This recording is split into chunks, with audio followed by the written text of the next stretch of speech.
10 de marzo de 1914. Una mujer entra en la Galería Nacional de Londres con un abrigo que oculta algo pesado bajo la tela. Espera. Observa al guardia distraerse un instante con un periódico. Y entonces corre hacia el cuadro más admirado del edificio y lo golpea 7 veces con un cuchillo de carnicero. Los cortes caen entre los omóplatos, bajan por la espalda, rozan el cuello de la mujer pintada. Ella grita, mientras la sujetan, que se puede comprar otro cuadro, pero no se puede comprar una vida. La prensa la bautiza de inmediato con un apodo que sobrevive hasta hoy, Mary la Destripadora. Pero queda una pregunta incómoda.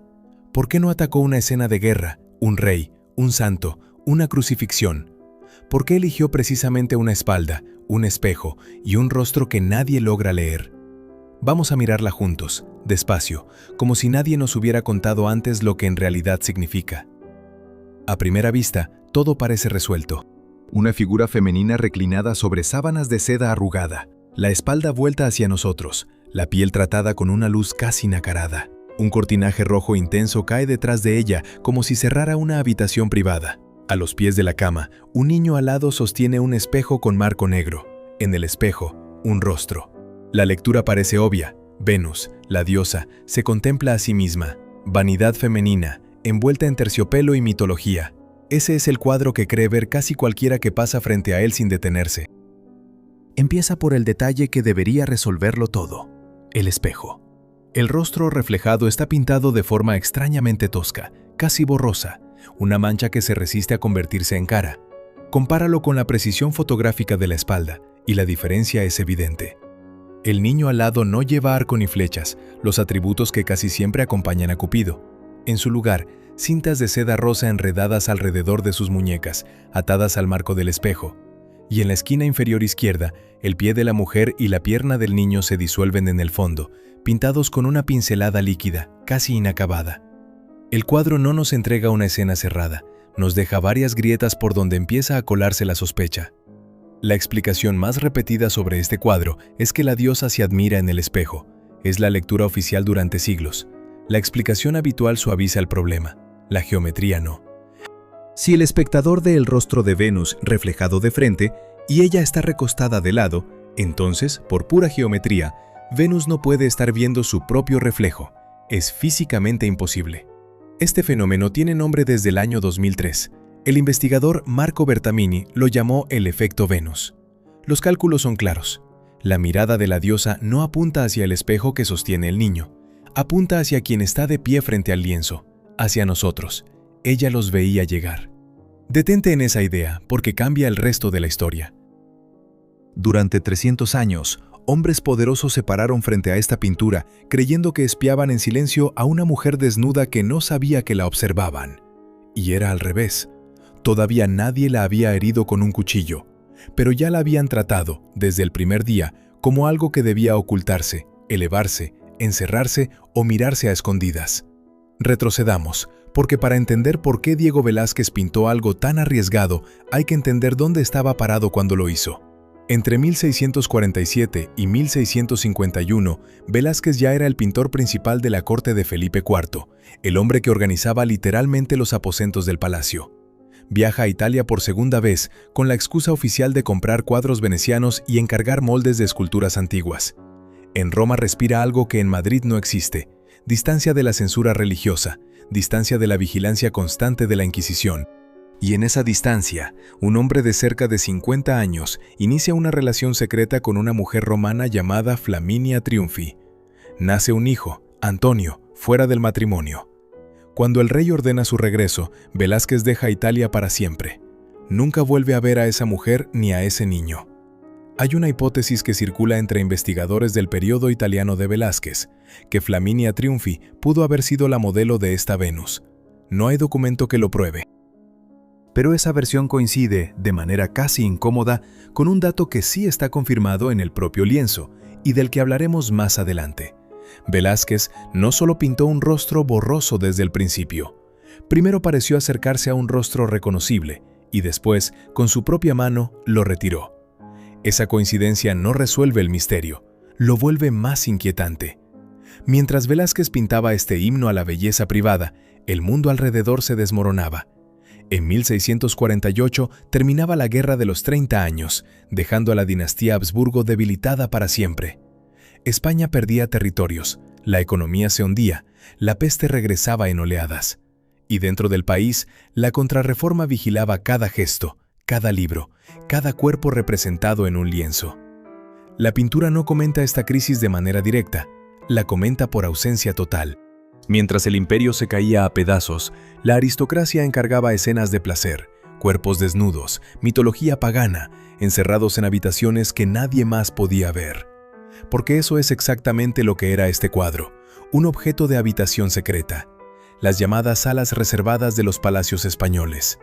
Cuartos con llave, reservados a los hombres de mayor confianza del dueño. Ahí, lejos de esposas, sirvientes e inquisidores, la nobleza guardaba desnudos traídos de Italia o Flandes. Sabemos además que en la colección del Marqués de Carpio, esta Venus colgaba emparejada con otro lienzo veneciano del siglo XVI que mostraba a una ninfa desnuda de frente. A mi juicio, esa combinación no era casualidad decorativa. Velázquez pintó a su Venus de espaldas precisamente para completar, junto a esa otra obra, una experiencia visual de 360 grados del cuerpo femenino. Una experiencia calculada para un espectador muy específico. Detengámonos en el espejo mismo, porque ahí se concentra buena parte del misterio. Literalmente, es un objeto de tocador, un lujo cotidiano, pero simbólicamente funciona como una trampa. En la tradición barroca, el espejo es un atributo clásico de la vanidad, un recordatorio de que toda belleza es pasajera. Y al mismo tiempo, gracias al efecto Venus, este espejo convierte una escena mitológica cerrada en un espacio interactivo. El propietario que lo colgaba en su gabinete privado, convencido de mirar sin ser visto, descubre a través de ese cristal que él mismo está siendo observado. La corte barroca española vivía obsesionada con la idea de que el mundo visible es un engaño, un gran teatro donde nada es lo que parece. Este espejo es esa filosofía convertida en pintura, y su primera víctima no es el público de un museo, sino el dueño solitario que creía tener el control de la escena. Las cintas rosas alrededor de las muñecas de Cupido merecen su propia pausa. Algunos historiadores han leído esas cintas como algo más que decoración. Podrían aludir al Cupido vendado, o incluso a los lazos con los que el amor ata a quienes caen bajo su dominio. Si esa lectura es correcta, entonces el propio Dios del amor aparece aquí como prisionero de la belleza que sostiene. Ni siquiera él controla lo que está pasando en esta habitación. Y noten que no lleva arco ni flechas. El amor en esta escena ha sido desarmado por completo. Nadie necesita conquistar por la fuerza algo que ya se impone por sí solo. Ahora un dato técnico que cambia el color emocional de toda la escena.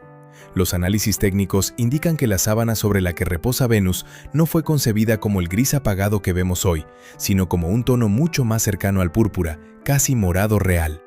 Con el paso de los siglos, parte de esa mezcla de pigmentos perdió intensidad y el lecho de Venus cambió de temperatura emocional, de una habitación cálida y regia a la escena fría y distante que conocemos ahora.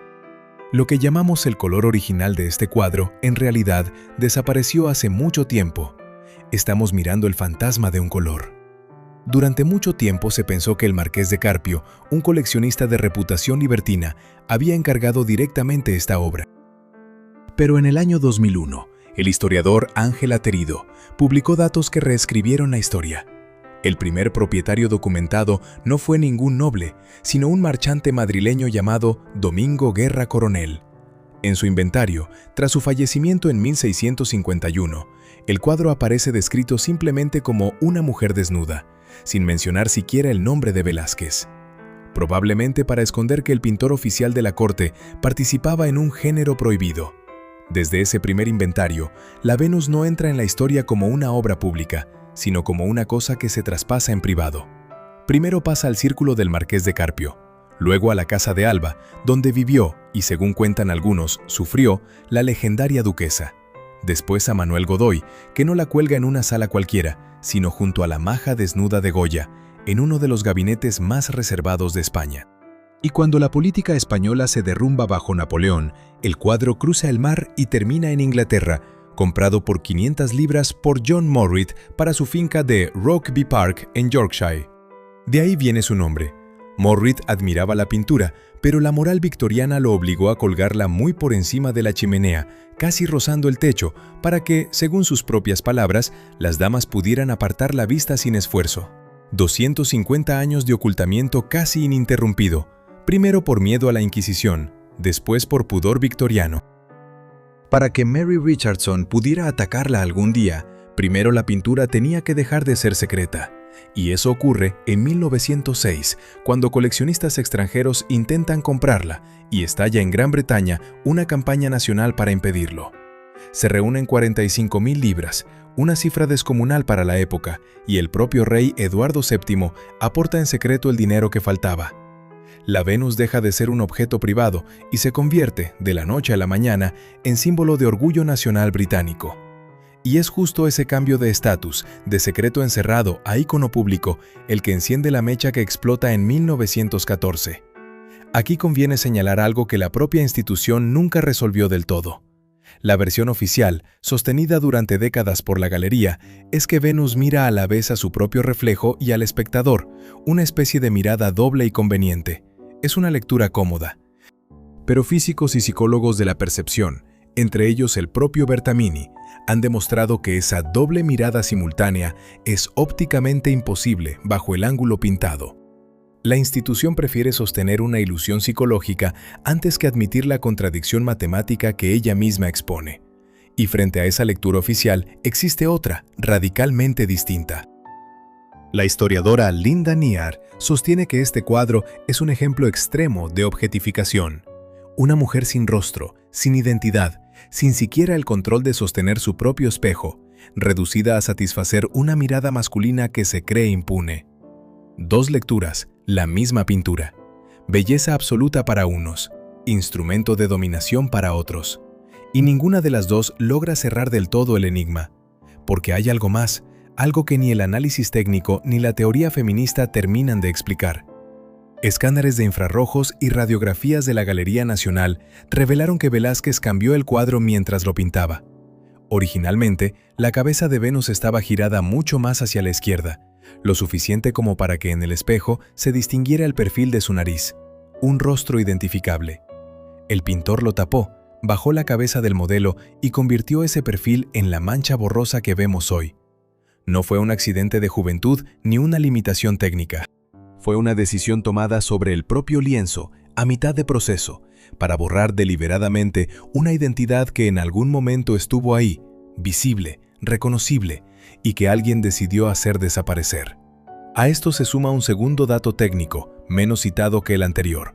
El reflejo del rostro en el espejo es, según cálculos geométricos, aproximadamente el doble de grande de lo que debería ser en la realidad, dada la distancia entre el rostro y la superficie reflectante.